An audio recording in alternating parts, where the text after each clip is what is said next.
is a specific kind of dread that only ancient things can produce. Not the fear of something that hunts you or something that wants to kill you. Something much worse. The fear that something has been waiting, that it existed long before your civilization, long before your religion, long before the concept of the human self, and that it will still be there long after everything you've ever called real has crumbled into dust. Modern cults are frightening because of human psychology. They exploit loneliness, grief, and the desperate need to belong. But ancient cults operate on a completely different frequency of terror. These aren't groups of people who found a charismatic leader and lost their minds. These are communities that were there at the beginning.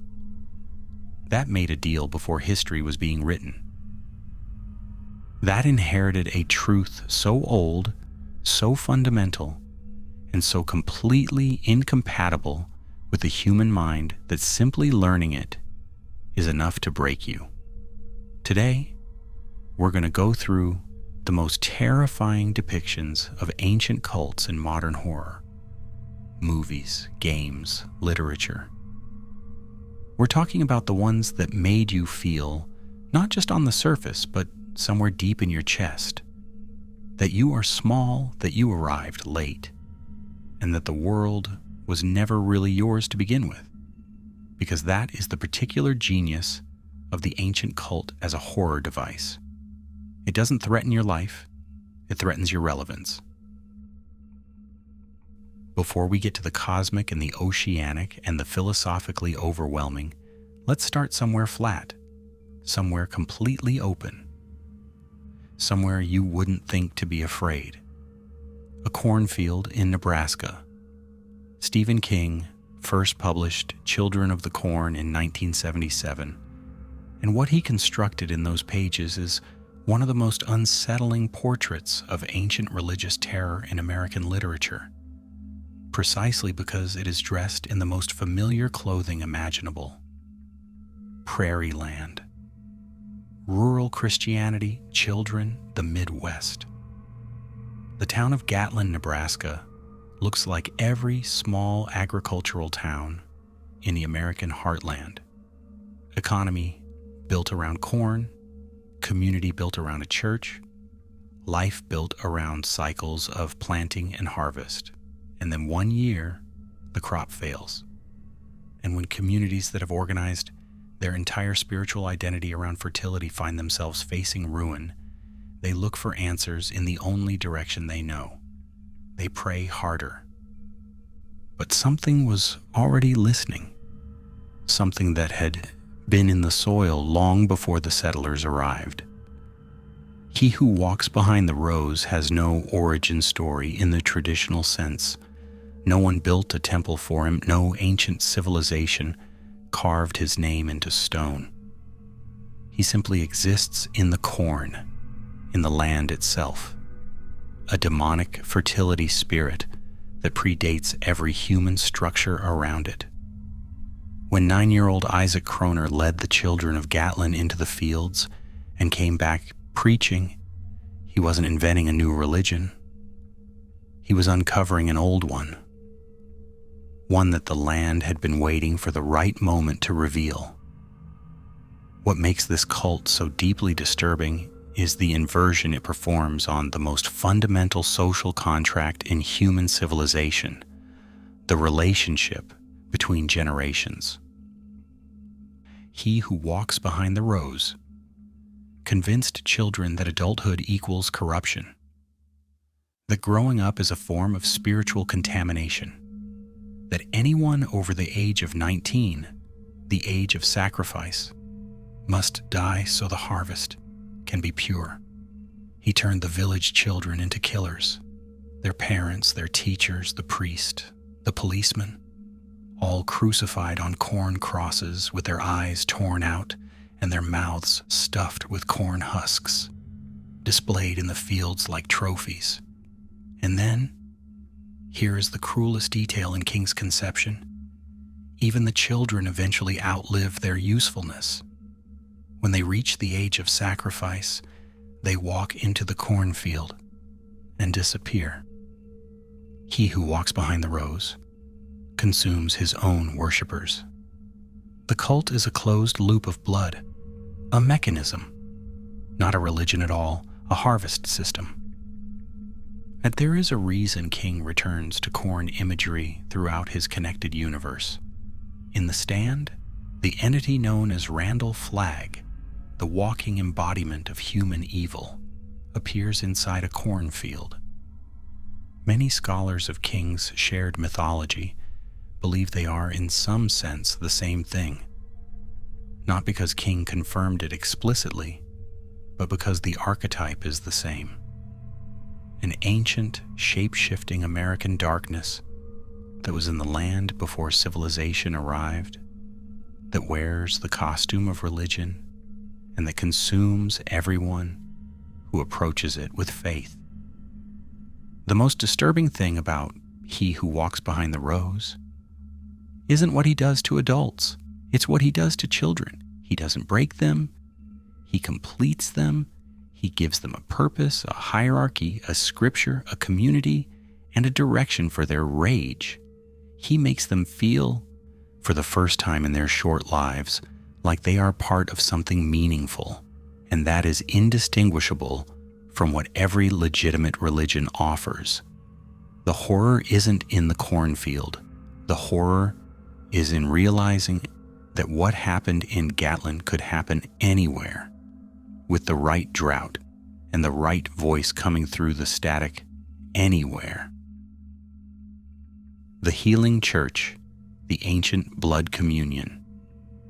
If he who walks behind the rows showed us an ancient entity wearing the mask of rural American Christianity, then the healing church of Yharnam shows us something even more architecturally terrifying. An institution that built its entire civilization on top of an ancient truth it didn't understand, and kept building upward until the foundation collapsed. Bloodborne takes place in Yharnam, a Victorian Gothic city whose reputation for miraculous medicine drew pilgrims from across the world. At the center of that medicine was the Healing Church, a religious organization that performed something called blood ministration, a sacrament involving transfusions of what the church called the old blood.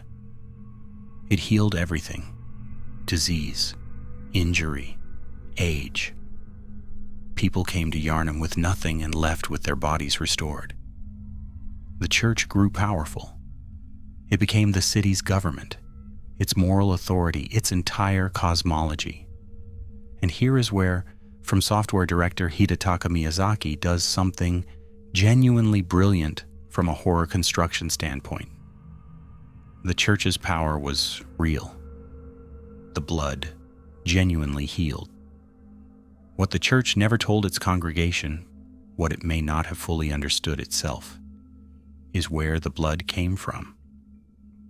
Beneath Yharnam runs a vast network of ancient ruins called the Chalice Dungeons.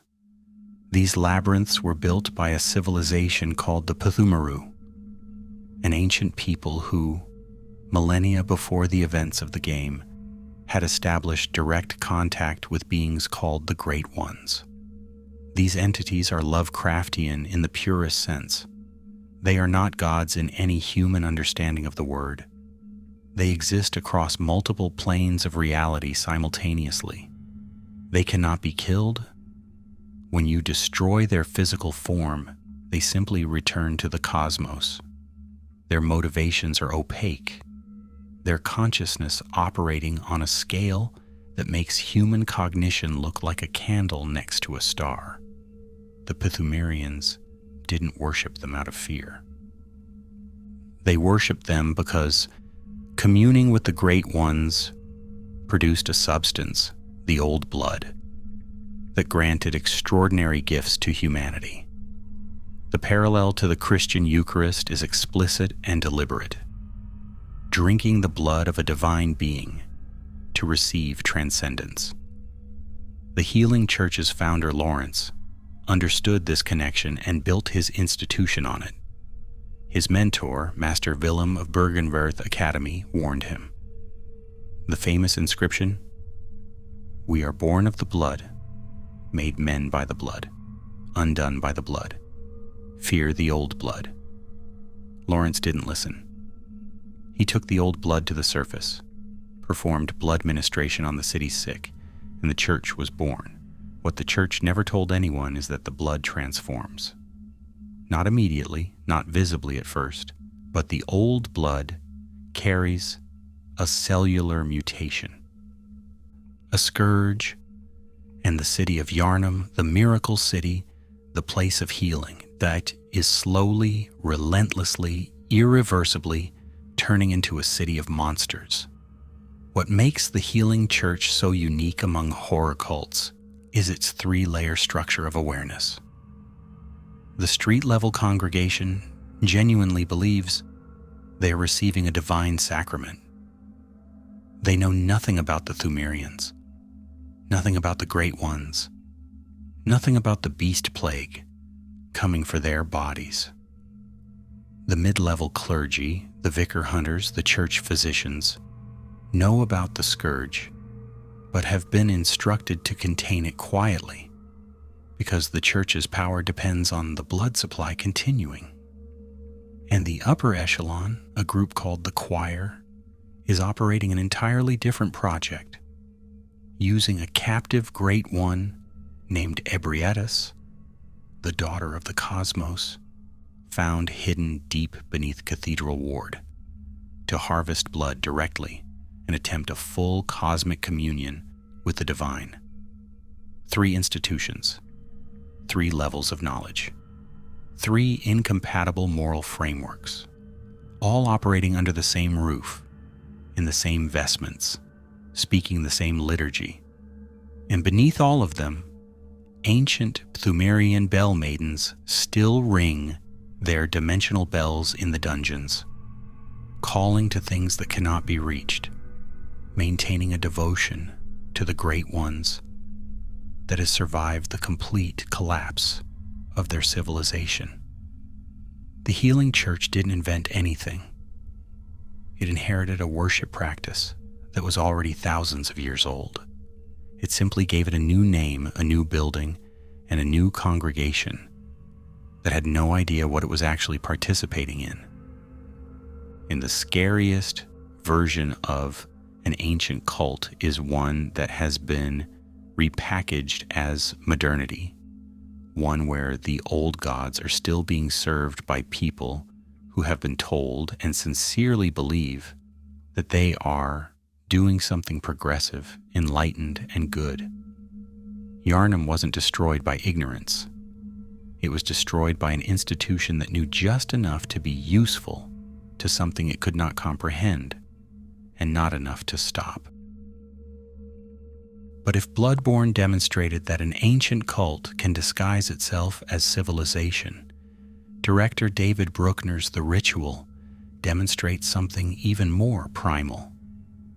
That sometimes the ancient entity doesn't need a civilization. Sometimes it just needs a forest. 4 British men on a hiking trip through the Kungsleden Trail in northern Sweden take a shortcut through the old growth woods to save time. They don't come out the other side.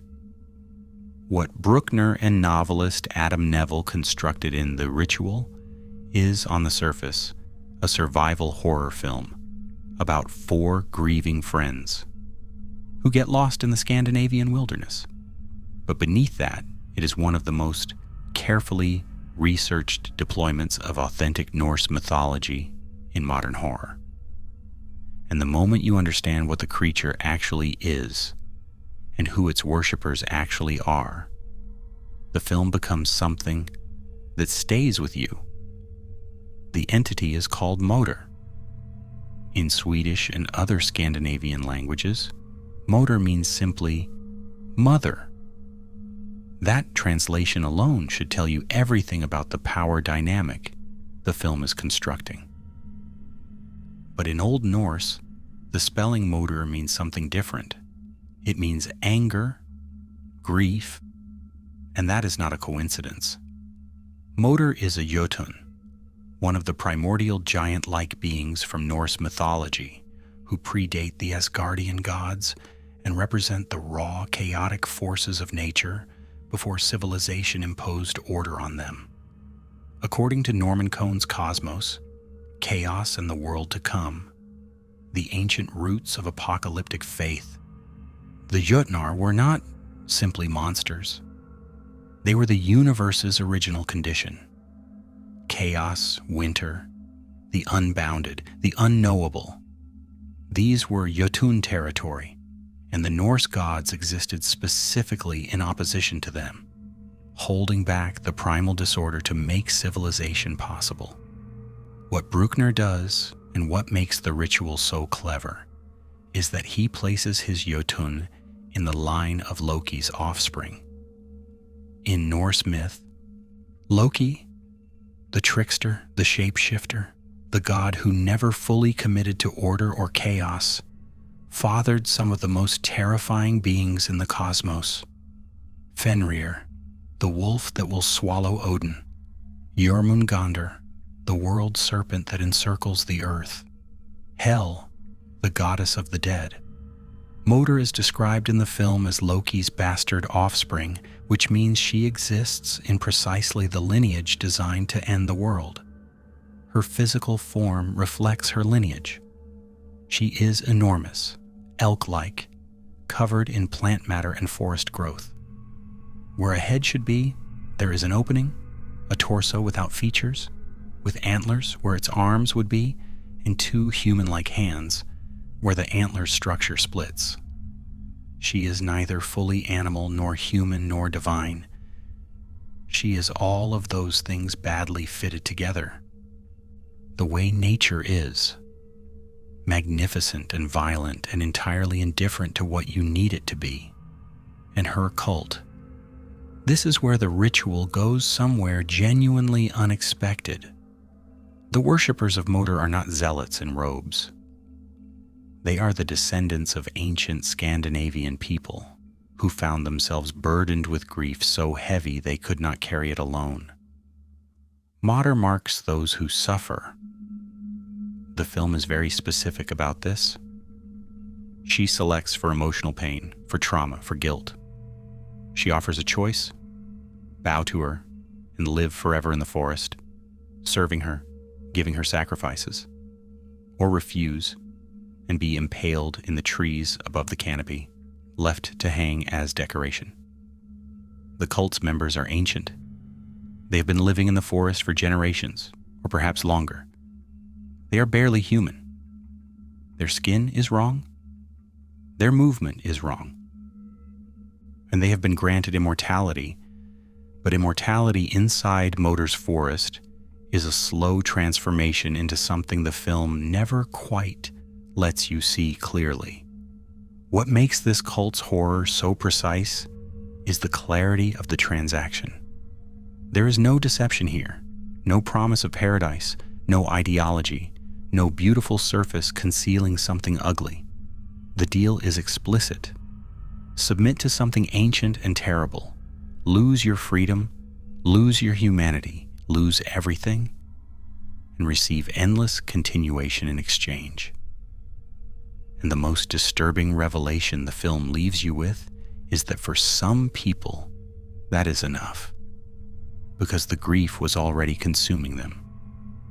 Because the outside world had already taken everything. Luke, our protagonist, is carrying the guilt of watching his friend die during a robbery while he hid behind a shelf. That guilt is what Moder has been tracking since the film's opening minutes. She didn't find these hikers by accident. She found the one who was already breaking. And she offers him exactly what grief always demands eventually: an end to the self-reproach, a place to belong, something larger to serve that makes the original wound feel small. He refuses, he runs, he barely survives. But when he finally escapes beyond the forest's edge, the place where motor cannot follow because ancient entities of nature are bounded by the nature they inhabit, he doesn't look relieved. He looks at the forest for a long time, and you understand in that silence that the offer is never fully off the table, that the part of him that was tempted knows it was tempted, and that grief, like a forest, is never as far behind you as you think.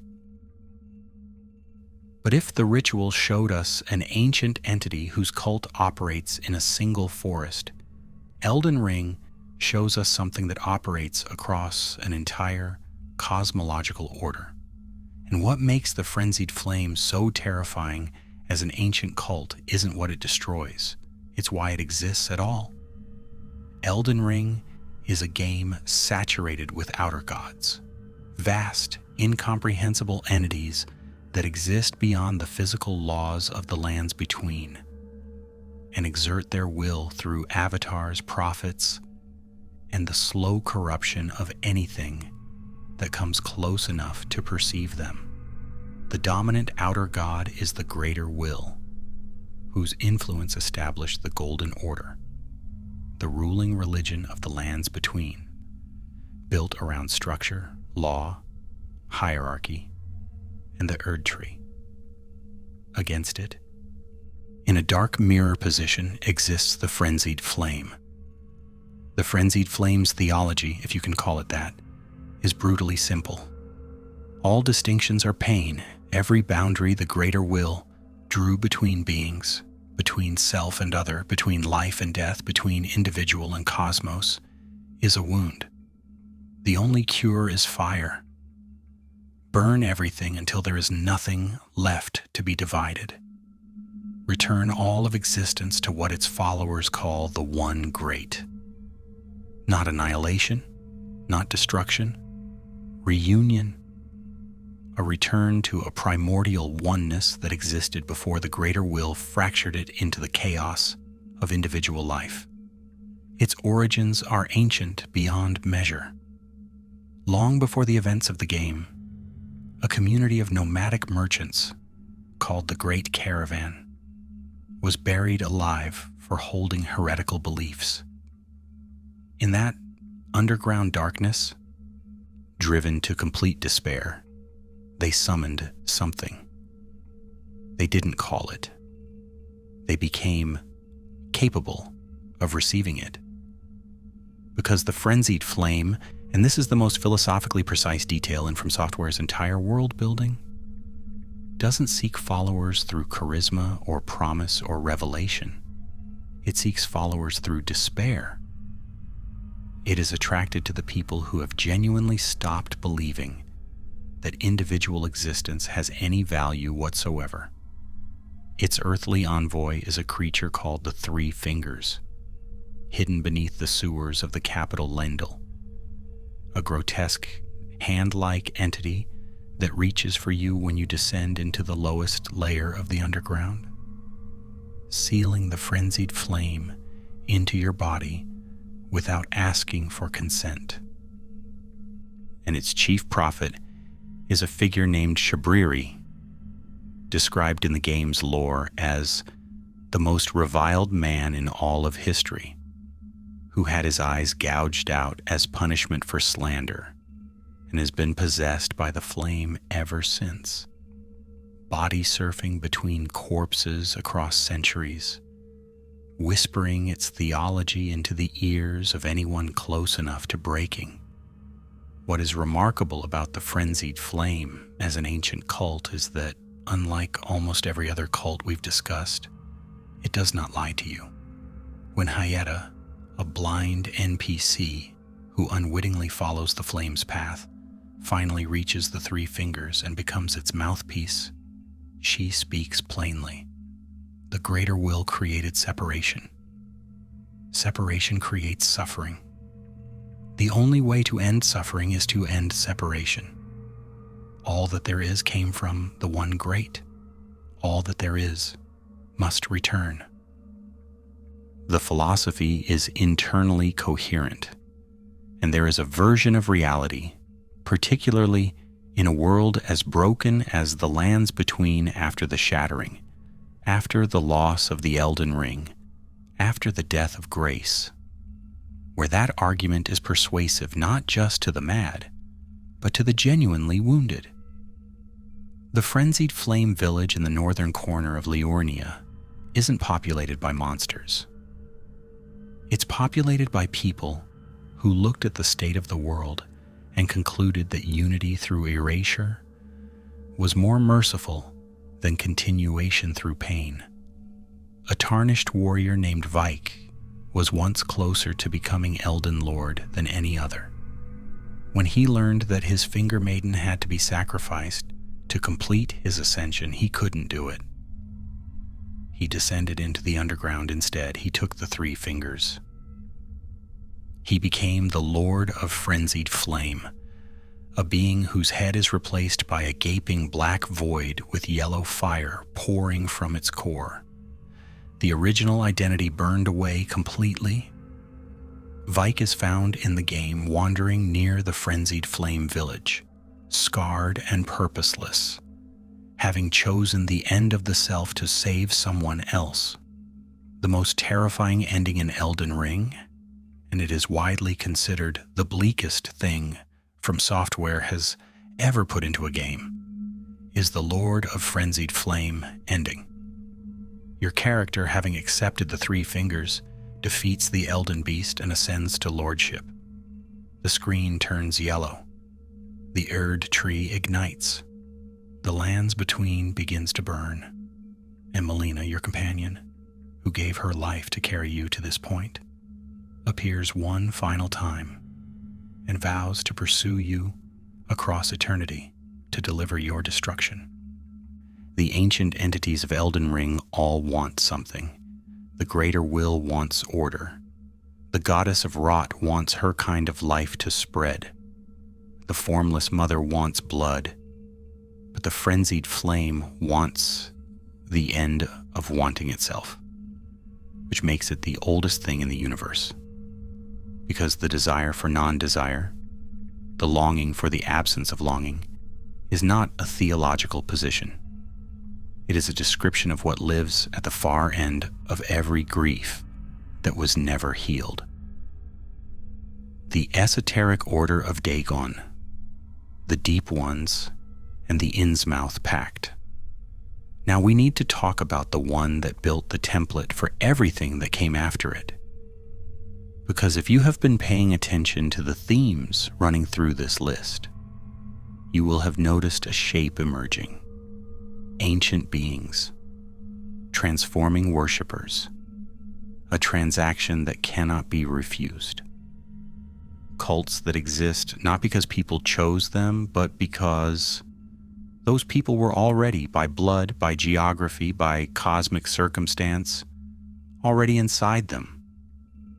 Every single element of that template has its origin in one fishing village off the coast of Massachusetts, and in one man's very specific vision of what it means to be irreversibly contaminated by the past.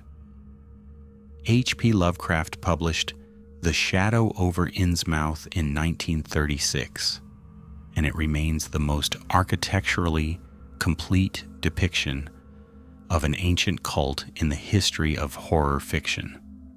The Esoteric Order of Dagon is not a cult in the way that word is typically understood.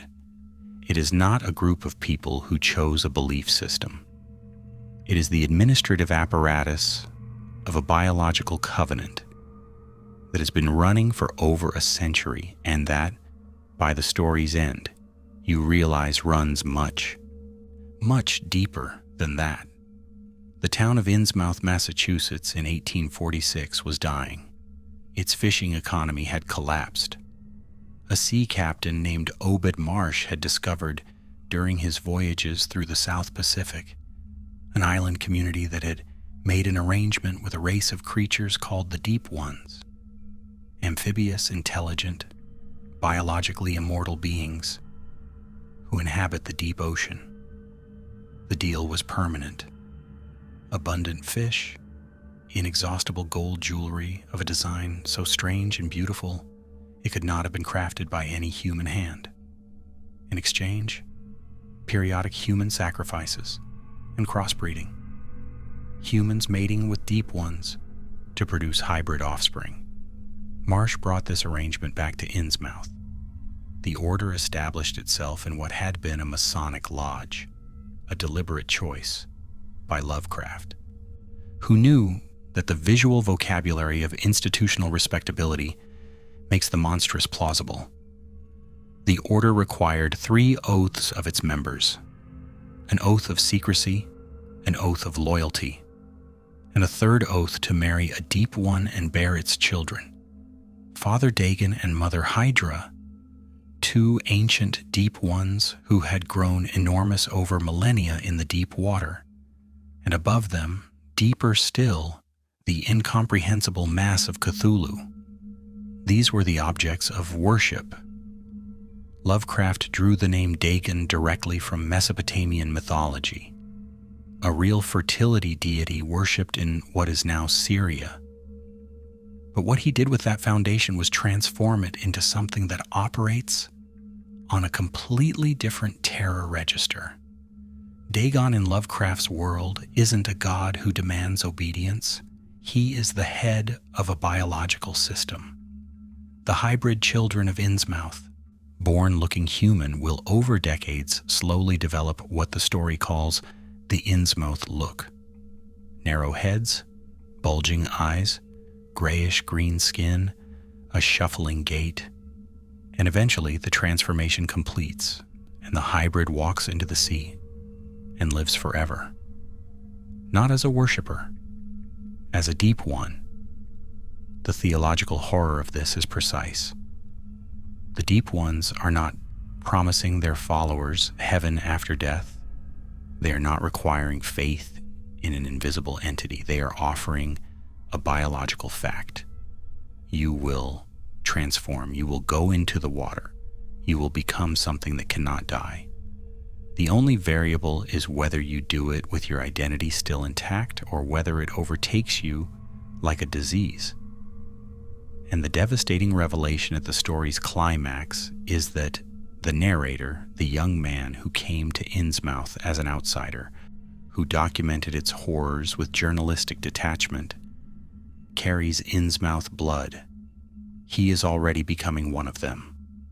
The dreams he has been having, the strange attraction he has felt, the way the ocean has been calling him throughout the narrative, and these weren't dread. They were recognition. They were his blood knowing what he was. The final lines of the story are not a scream. They are a quiet, terrible acceptance. The narrator has decided not to fight it. He will go to Jötunn, the undersea city. He will find his kin. That is Lovecraftian horror in its most complete expression. Not a monster that hunts you, not a villain who deceives you. A legacy that was inside you before you were born, unrolling itself at its own pace, indifferent to what you thought you were. The Esoteric Order of Dagon isn't frightening because of what its members believe. It's frightening because belonging to it was never a choice. The ancient cult, at its most extreme, doesn't recruit. It simply reveals what you already were. The Great Caravan and the Pthumeru, the oldest worshippers. Before we close, I want to address something that runs beneath all of these cults. A structural element that, once you see it, you cannot unsee in any horror media that deals with ancient devotion. Every ancient cult in this video was preceded by a civilization that no longer exists. The Pthumerians are gone. The Great Caravan is gone. The ancestors of Motor's forest worshippers are gone. The original community that Obed Marsh made his pact on behalf of is gone. The children of Gatlin, when the harvest is complete, are gone. The pattern is always the same. A community encounters something older than itself, something that predates their language for describing it, their moral framework for evaluating it, their cosmological vocabulary for naming it. They make a deal. The deal has terms they don't fully understand until it is too late to renegotiate. And then they become the ruins that the next civilization builds on top of, or the footnote in a horror story that someone else is living. What horror is doing when it depicts ancient cults is not simply constructing elaborate mythologies for their own sake. It is describing a relationship between humanity and time that is genuinely terrifying. We are not the first. We will not be the last. And the things that were worshipped before us were not defeated or disproved. They simply went quiet for a while. Because here is the truth that connects the cornfields of Nebraska to the fishing docks of Innsmouth, to the forests of northern Sweden, to the sewers of Lendl, to the labyrinths beneath Yharnam. The most ancient cults in horror are not warnings about false religion. They are warnings about reality. They are asking, what if the universe has always had other interests? What if the things that were here before us left something behind? In the soil, in the blood, in the architecture of deep space, in the architecture of grief, and that thing is still active? What if belonging, which is the thing every human being wants more than almost anything else, was always a trap? Not because the thing offering it is lying, but because it is so much older and so much larger than you, that by the time you understand what you joined, you have already become part of it. That is the horror of the ancient cult. Not the ritual, not the sacrifice, not even the transformation, the moment of recognition. The moment where you realize that you were never an outsider looking in. You were always part of this. You were born inside it. And the ancient thing that built the cage around your bloodline did so before your grandparents' grandparents were born, and it has been patient ever since. You don't need a god for that to be true. You just need history to be longer than memory. Think about that before you go to sleep tonight. And if the channel means something to you, you already know what to do. And subscribe, hit the bell, share this with someone who can handle it, because some ideas are too heavy to carry alone.